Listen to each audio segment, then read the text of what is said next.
Nyad. Yeah. Jodie Foster. Yeah. Annette Bening. Yep. Perfect demographical film for you, being that you're a middle-aged woman. So what's your review of the film? You dug it because you turned off Barbie. It was, I mean, the acting was sensational. Okay. Well, you got two heavy hitters. Two huge hitters.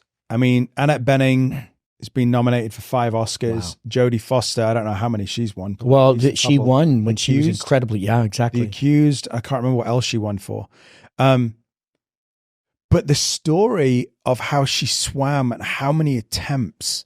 So for those that haven't seen it, the cost of everything. The basic log line of this is what? She swims from Florida to Cuba. Jeez Louise, which is, by the way, and I know this because my people have navigated this water, is a shark-infested. Shark-infested, not only shark-infested, jellyfish. Oh, yeah. You know, Portuguese man of war. Oh, yeah. They're deadly waters. Deadly waters, and I think she gets stung at one point by a Portuguese man of war.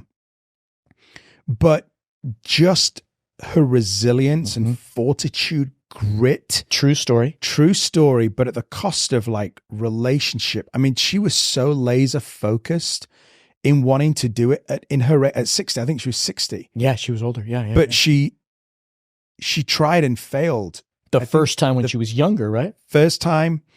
Then I think late into her 60s when nobody was like, you can't do it. But it was just this dream that she had to fulfill. Had to do it. I think it was 3 times she failed, then succeeded. Wow.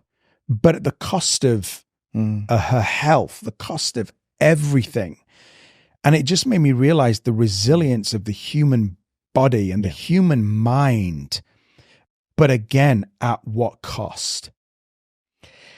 Yeah, I think it's such a good question, right, man? Like, I think certain human beings are just built to do a thing. You know, like I think about these horses, like Secretariat, and you know, it's like, what's the purpose, right? And not to reduce a human being to that, but this horse had a destiny. It was to run this kind of race. I think certain human beings are just wired for certain extraordinary acts, and it's like their fireworks. It's like their burst of flame on the planet. I think so, but I also think, like, if you look at the likes of like David Goggins, right? You know David Goggins. Yeah, right? well, I hear from my boys. Yeah. So tell these guys in case they don't. Well, I mean, I think he was a SEAL. Yeah. Then now just does ultra Crazy marathons. Stuff. You know, hundreds of miles.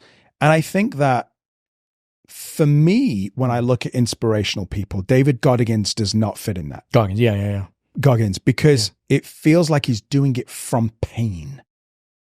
Yeah, and by all accounts, he's a very interesting human being who seems to be dealing with some. It looks like he's dealing with a lot. Yeah, and he probably does this to numb his pain. I don't know him, but it feels that way.